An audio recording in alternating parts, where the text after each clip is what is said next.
제13장. 예수께서 성전에서 나가실 때 제자 중 하나가 이르되, 선생님이여, 보소서. 이 돌들이 어떠하며 이 건물들이 어떠하니까? 네가 이 큰 건물들을 보느냐?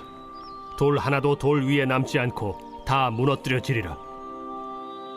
예수께서 감람산에서 성전을 마주 대하여 앉으셨을 때 베드로와 야고보와 요한과 안드레가 조용히 묻되, 우리에게 이르소서, 어느 때 이런 일이 있겠사오며 이 모든 일이 이루어지려 할 때 무슨 징조가 있사오리이까? 너희가 사람의 미혹을 받지 않도록 주의하라. 많은 사람이 내 이름으로 와서 이르되 내가 그라하여 많은 사람을 미혹하리라. 난리와 난리의 소문을 들을 때 두려워하지 말라. 이런 일이 있어야 하되 아직 끝은 아니니라. 민족이 민족을, 나라가 나라를 대적하여 일어나겠고 곳곳에 지진이 있으며 기근이 있으리니 이는 재난의 시작이니라. 너희는 스스로 조심하라. 사람들이 너희를 공회에 넘겨주겠고 너희를 회당에서 매질하겠으며 나로 말미암아 너희가 권력자들과 임금들 앞에 서리니 이는 그들에게 증거가 되려 함이라.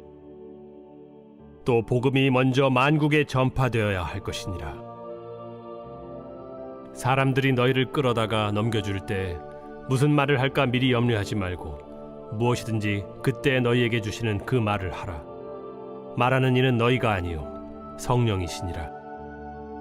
형제가 형제를, 아버지가 자식을 죽는 데에 내주며 자식들이 부모를 대적하여 죽게 하리라. 또 너희가 내 이름으로 말미암아 모든 사람에게 미움을 받을 것이나 끝까지 견디는 자는 구원을 받으리라. 멸망에 가증한 것이 서지 못할 곳에 선 것을 보거든 읽는 자는 깨달을진저. 그때 유대에 있는 자들은 산으로 도망할지어다. 지붕 위에 있는 자는 내려가지도 말고 집에 있는 무엇을 가지러 들어가지도 말며 밭에 있는 자는 겉옷을 가지러 뒤로 돌이키지 말지어다. 그날에는 아이 벤 자들과 젖 먹이는 자들에게 화가 있으리로다. 이 일이 겨울에 일어나지 않도록 기도하라. 이는 그날들이 환난의 날이 되겠음이라. 하나님께서 창조하신 시초부터 지금까지 이런 환난이 없었고 후에도 없으리라. 만일 주께서 그날들을 감하지 아니하셨더라면 모든 육체가 구원을 얻지 못할 것이거늘 자기가 택하신 자들을 위하여 그 날들을 감하셨느니라. 그때 어떤 사람이 너희에게 말하되 보라, 그리스도가 여기 있다, 보라, 저기 있다 하여도 믿지 말라. 거짓 그리스도들과 거짓 선지자들이 일어나서 이적과 기사를 행하여 할 수만 있으면 택하신 자들을 미혹하려 하리라. 너희는 삼가라. 내가 모든 일을 너희에게 미리 말하였노라. 그때 그 환난 후 해가 어두워지며 달이 빛을 내지 아니하며 별들이 하늘에서 떨어지며 하늘에 있는 권능들이 흔들리리라. 그때 인자가 구름을 타고 큰 권능과 영광으로 오는 것을 사람들이 보리라. 또 그때 그가 천사들을 보내어 자기가 택하신 자들을 땅 끝으로부터 하늘 끝까지 사방에서 모으리라. 무화과 나무의 비유를 배우라. 그 가지가 연하여지고 잎사귀를 내면 여름이 가까운 줄 아나니 이와 같이 너희가 이런 일이 일어나는 것을 보거든 인자가 가까이 곧 문 앞에 이른 줄 알라. 내가 진실로 너희에게 말하노니 이 세대가 지나가기 전에 이 일이 다 일어나리라. 천지는 없어지겠으나 내 말은 없어지지 아니하리라. 그러나 그 날과 그때는 아무도 모르나니 하늘에 있는 천사들도 아들도 모르고 아버지만 아시느니라. 주의하라. 깨어 있으라. 그때가 언제인지 알지 못함이라. 가령 사람이 집을 떠나 타국으로 갈 때 그 종들에게 고난을 주어 각각 사물을 맡기며 문지기에게 깨어 있으라 명한과 같으니 그러므로 깨어 있으라.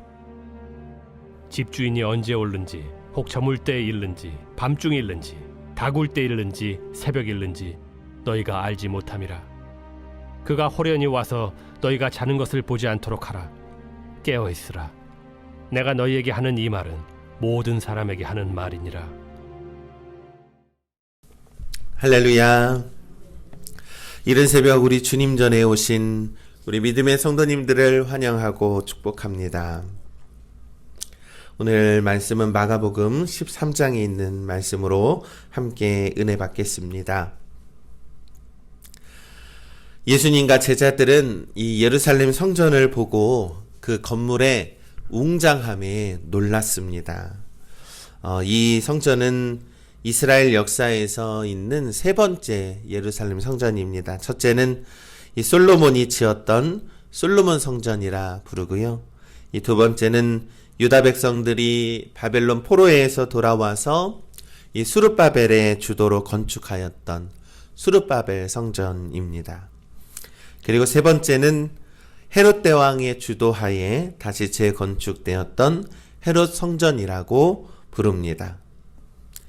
이 요한복음 2장에는 예수님께서 예루살렘 성전을 정결하게 하는 내용이 있습니다. 그때 예수님께서 너희가 이 성전을 헐라 내가 사흘 동안에 일으키리라 라고 말씀했습니다. 그러자 유대인들이 이렇게 물었죠. 이 성전은 46년 동안 짓고 있는데 당신이 사흘 만에 일으키겠습니까? 라고 되물었습니다. 이 헤롯 성전은요, 기원전 19년에 착공되어서 이 예수님께서 죽으실 때까지 계속 건축되어지고 있었고요. 그 후로 30년 동안 더 지어져서 예수님이 죽고 63년 후에 완공이 되었습니다. 그러니까 전체로 따지면 약 한 82년 동안 이 예루살렘 성전이 지어졌습니다. 이 유대의 이 역사가인 요세푸스에 의하면요, 그때 지어진 예루살렘 성전은 흰색 돌로 지어진 성전으로 이 막 돌들이 엇갈려서 아주 견고하게 지어졌다고 합니다. 그래서 마치 성벽이 이 파도처럼 아주 아름다웠다라고 묘사를 하고 있습니다. 이때 제자들이 성전에 대해서 그 크기와 웅장함의 그 내용에 놀라서 예수님께 질문을 했습니다. 그때 예수님의 답변은 그보다 더 놀랍고 충격적이었죠. 바로 마가복음 13장 2절의 말씀에 예수께서 이르시되 내가 이 큰 건물들을 보느냐 돌 하나도 돌 위에 남지 않고 다 무너뜨려지리라 하시니라. 이 믿음의 성도 여러분, 예수님께서는요, 이 성전이 그렇게 웅장하고 화려해 보인다고 할지라도 돌 하나도 돌 위에 남지 않을 정도로 완전히 무너지게 된다라고 말씀하셨습니다. 여러분, 무엇이 이 예루살렘 성전을 파괴했습니까? 바로 그들의 부패함과 불경건함과 이 하나님의 뜻을 저버린 죄 때문에 결국에는 무너진다라는 것을 말씀하고 있는 것이죠. 이 예수님의 말씀대로요, 이 예루살렘 성전은요, 그렇게 오랜 시간 지었지만 63년에 다 완공이 되었지만 7년 뒤인 이 70년에 바로 로마의 이 티투스 장군에 의해서 완전하게 멸망이 됩니다. 완전하게 정말 돌 하나도 남지 않고 완전하게 무너지게 됩니다. 바로 예수님의 예언의 문자 그대로 이루어지게 된다라는 것이죠. 이 당시 예루살렘 성전이 무너진 것을 이 요세푸스 그 전쟁사에는 이렇게 표현을 하는데요. 화염이 엄청나게 치솟았고 그 성전이 폐허가 되었고 그리고 제사장들까지 학살당했다. 그리고 건물이 세워지고 있었다고는 믿을 만한 근거를 찾아볼 수 없을 정도로 완전히 파괴되었다라고 기록이 됩니다. 이 사랑하는 우리 믿음의 성도 여러분, 이 건물이 우리 믿음의 중심이 아니라는 것입니다. 이 예수님께서 우리 안에 계심으로 우리 자신이 거룩한 성전임을 우리는 믿습니다. 이 우리가 세속적 가치관을 따라서 우리의 삶을 웅장하게 보이는 크기만을 추구하거나 이 다른 사람들에게 과시하기 위해서 화려함을 따라가기만 하고 그 내면에는 정결함과 구별됨이 없으면 우리의 인생은 겉으로 보이는 화려함 속에 무너지게 되는 그러한 일들을 겪을 수 있다라는 것이죠. 사랑하는 우리 믿음의 성도 여러분, 우리 안에 거룩함과 정결함을 추구하는 참된 성전 되시기를 간절히 소망합니다. 아무리 건물이 훌륭한다 하더라도 그 안에 예수 그리스도와 정결함과 거룩함이 없다면 그것이 어찌 성전이라 말할 수 있겠습니까? 그러니 우리 안에 예수 그리스도를 모시는 참된 거룩한 성전으로 살아가시는 우리 믿음의 성도님들 되시길 간절히 소망합니다. 예수님은 감난산에 이 성전을 마주하고 있을 때에 이 베드로와 야고보와 요한과 안드레가 물었습니다. 그렇다면 예수님, 어느 때에 이런 일이 있겠습니까? 모든 일이 이루어지려 할 때 무슨 징조가 있겠습니까? 라고 물었습니다.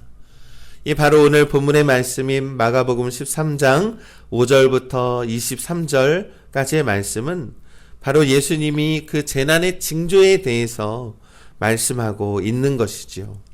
우리가 잘 알고 있는 재난과 환난의 징조는 너무나도 우리가 잘 알고 있는 것입니다.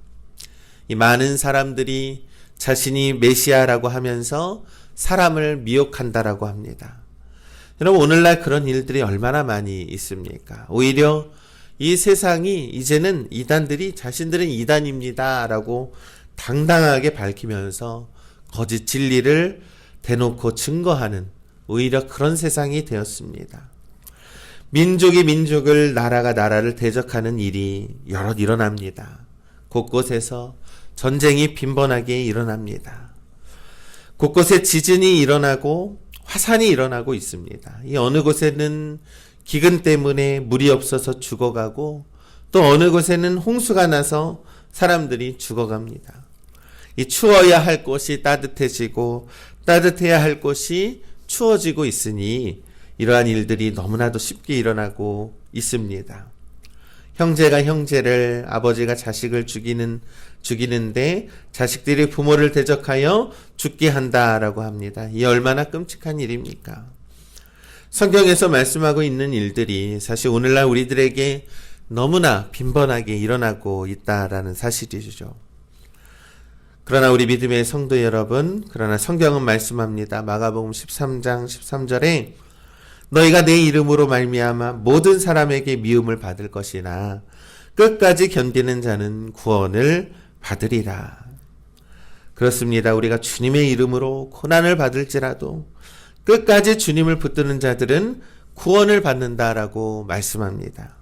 그러니 믿음으로 끝까지 붙들고 살아가는 거룩한 성도들 되기를 간절히 소망합니다. 예수님은 인자가 오는 때를 더 설명합니다. 마가복음 13장 26절과 27절의 말씀에 그때의 인자가 구름을 타고 큰 권능과 영광으로 오는 것을 사람들이 보리라. 또 그때에 그가 천사들을 보내어 자기가 택하신 자들을 땅 끝으로부터 하늘 끝까지 사방에서 모으리라. 믿음의 성도 여러분, 이 세상의 권능들이 흔들리는 이면적인 동시에는 그리스도께서 다시 오심이라는 우리에게는 소망이 있다라는 것입니다. 그러니 무너질 이 세상의 권능에 기대지 마시고 예수 그리스도의 권능을 소망하며 살아가시기를 간절히 소망합니다. 이 구름을 타고 오신다라는 것은 처음에 그리스도께서 오시는 것과는 달리 예수 그리스도께서 모든 영광을 취하시고 왕의 권능으로 이 땅에 오신다라는 것이죠. 흔히들 종말에 대한 주제는 두려운 경고로 여겨지지만 믿는 우리에게는 새날이 도래하는 기쁨과 소망의 날이 될 것임을 우리는 믿는 것입니다. 왜냐하면 그날에 예수 그리스도께서 오시기 때문에 위협과 경고가 아니라 소망과 기쁨의 날이 될 줄을 우리는 믿습니다. 그러니 예수 그리스도께서 십자가에 달려 우리를 대속하시고 부활하셔서 우리의 참된 성전이 되셨다라는 것을 우리는 믿습니다. 참된 성전 되신 예수님은 우리에게 성령을 보내주셨죠. 그래서 우리 자신도 거룩한 성전으로 살아가게 인도하여 주십니다. 그러니 우리 참된 성전으로 살아가시기를 간절히 소망합니다. 예수님의 재림의 때는 아무도 모른다고 말씀했습니다. 천사들도 아들도 모릅니다. 오직 하나님만 아신다고 성경은 말씀합니다. 그러니 우리가 어떻게 이 세대를 살아가야 하겠습니까? 바로 마가복음 13장 37절의 말씀입니다. 깨어 있으라. 내가 너희에게 하는 이 말은 모든 사람에게 하는 말이니라. 깨어 있으시기를 간절히 소망합니다. 영적으로 깨어 있으시고 말씀과 기도로 깨어 있으십시오. 거룩한 성전이 되어서 예배드리며 깨어 있고 언제나 하나님의 때를 기다리며 늘 깨어 기다리는 우리 믿음의 성도님들 되시기를 주님의 이름으로 간절히 축원합니다.